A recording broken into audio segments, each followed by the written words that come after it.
Je m'appelle Aurélien et je suis doctorant en astrochimie. Le but de ma thèse est de chercher à simuler, grâce à des expériences en laboratoire, les réactions chimiques qui ont lieu à la surface des comètes. Une manière simple de se représenter ce qu'est une comète, c'est de s'imaginer une sorte de grosse boule de neige sale, de 1 à 20 km de diamètre, qui vient des confins du système solaire et qui passe près du Soleil.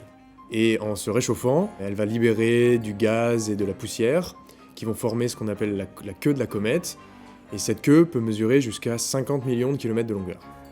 Il existe plusieurs moyens d'étudier les comètes. Non, j'aime pas. Il existe plusieurs moyens d'étudier les comètes. Les astronomes peuvent les observer avec leur télescope. On peut aussi analyser certaines météorites qui sont des restes de comètes tombées sur Terre.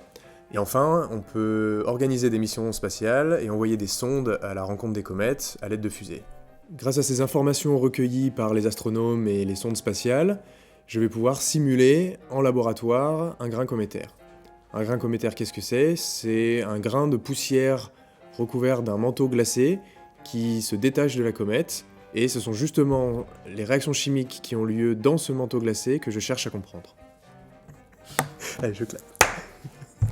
Dans une enceinte refroidie à très basse température et pompée à très basse pression, je vais venir déposer des molécules qui vont représenter au mieux ce qu'on trouve sur un grain cométaire, par exemple de l'eau, de l'ammoniac, du méthane ou du dioxyde de carbone.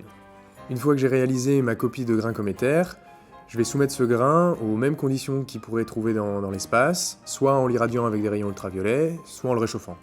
Et dans les deux cas, ça va lui fournir de l'énergie, et cette énergie va permettre l'apparition de réactions chimiques et la formation de nouvelles molécules. J'analyse alors ces nouvelles molécules à l'aide de différentes techniques de mesure, comme par exemple la spectroscopie infrarouge. Ça consiste à envoyer de la lumière infrarouge sur le grain et à observer comment cette lumière est absorbée. Et en fonction des résultats, on peut identifier les nouvelles molécules, car chaque type de molécule absorbe la lumière différemment. Ces expériences me permettent d'obtenir des informations non seulement sur les molécules qui peuvent ou non se former à la surface des grains cométaires, mais aussi sur les conditions de formation de ces molécules. Grâce à ces résultats, on va pouvoir par exemple aider à l'analyse de données obtenues lors de missions spatiales, et on va même pouvoir orienter les recherches vers telle ou telle molécule en fonction de ce qu'on aura observé dans le laboratoire. D'autre part, l'étude des comètes présente un autre intérêt. On pense que la vie est apparue sur Terre, mais qu'une partie de la matière organique nécessaire à l'apparition de la vie a été apportée par des comètes ou des astéroïdes qui sont tombés en grand nombre sur la Terre il y a environ 4 milliards d'années. C'est ça qui m'a amené à faire de la recherche, et c'est ça qui me fait rêver dans les travaux que je mène actuellement, c'est de me dire qu'à travers les réactions qu'on étudie, on s'intéresse non seulement à la composition chimique des comètes, mais aussi aux origines de la vie sur Terre. Grâce à ces résultats...